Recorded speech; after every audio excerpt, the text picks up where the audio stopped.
মিরপুরের pitch curator Gamini de সিলভাকে Home of Cricket থেকে সরিয়ে নেওয়া হয়েছে বেশ কয়েক মাস আগেই। তার পরিবর্তে কাজ করছেন Australian pitch curator Tony Hemming. কিন্তু এতেও পাল্টানো যায়নি শেরেবাংলা ক্রিকেট স্টেডিয়ামের পিচ।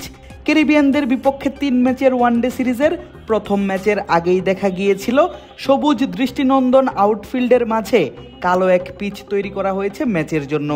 বোঝাই যাচ্ছিল পিচ হবে স্লো, থাকবে স্পিনারদের জন্য বাড়তি সুবিধা।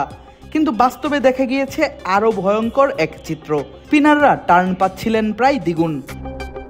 ফলে নতুন করে আবারও আলোচনায় আসে মিরপুরের পিচ। আলোচনা হয় আন্তর্জাতিক বিভিন্ন সংবাদ মাধ্যমেও।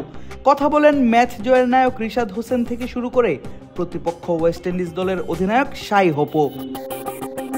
18 অক্টোবর ম্যাচে দেখা যায় বাংলাদেশ এবং ওয়েস্ট ইন্ডিজ দুই দলের ব্যাটারদের পক্ষেই খেলা কঠিন হয়েছে স্পিন।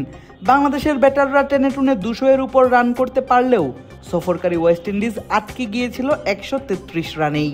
আর এতেই 74 রানের বড় জয় নিয়ে সিরিজ শুরু করে মেহেদী হাসান মিরাজের দল।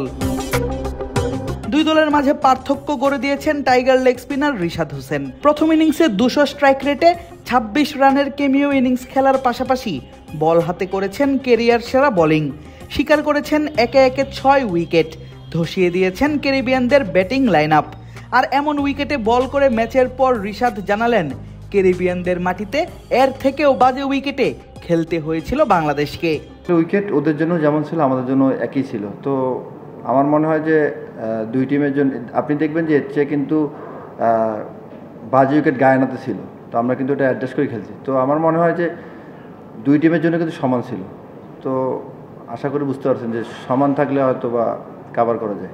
আসলে এটা তো আমাদের হাতে নাই কোনো, এটা আমাদেরকে যেভাবে যে উইকেটের দিক নিয়ে আমাদের খেলতে হবে। তো আমরা জাস্ট ট্রাই করি যখন যেভাবে যে উইকেটের দিক নিয়ে আমরা অ্যাডজাস্ট করে খেলার চেষ্টা করি আর কি, এতটুকু। ওয়ালটন এখন দেশের সীমানা পেরিয়ে পৌঁছে গিয়েছে 50টিরও বেশি দেশে। ওয়ালটন, ঘরে ঘরে বিশ্বজুড়ে। রিশাদের আগে প্রেস কনফারেন্সে এসেছিলেন ক্যারিবিয়ান অধিনায়ক শাই হোপ আর বলেছিলেন এমন উইকেটে স্বপ্নেও খেলতে চাইবেন না কোনো ব্যাটার। তবে বাংলাদেশের স্পিনারদের প্রশংসায় ভাষাতেও ভুলেননি এই ক্যারিবিয়ান। আমি শুধু বলবো এটি একটি চ্যালেঞ্জিং উইকেট ছিল।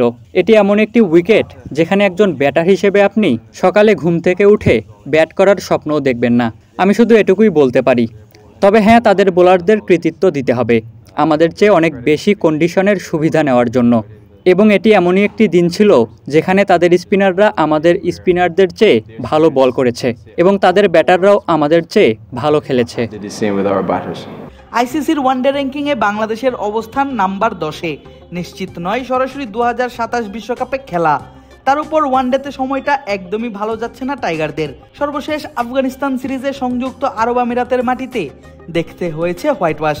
এমন অবস্থায় যে ঘরের মাঠের সুবিধাটা বেশ ভালোভাবেই নিতে চাইবে দল, সেটা অবশ্য আলাদা করে বলার অপেক্ষা রাখে না। শাই হোপের মুখেও শোনা গেল এই ম্যাচ থেকে শিক্ষা নিয়ে তারা কাজে লাগাবে সিরিজের পরের ম্যাচগুলোতে। এবার দেখার পালা কেমন হয় সেই পরের ম্যাচগুলো, কোন পিচেই বা হয় খেলা। আদিব আশরাফ, ক্রিক ফ্রেন্জি।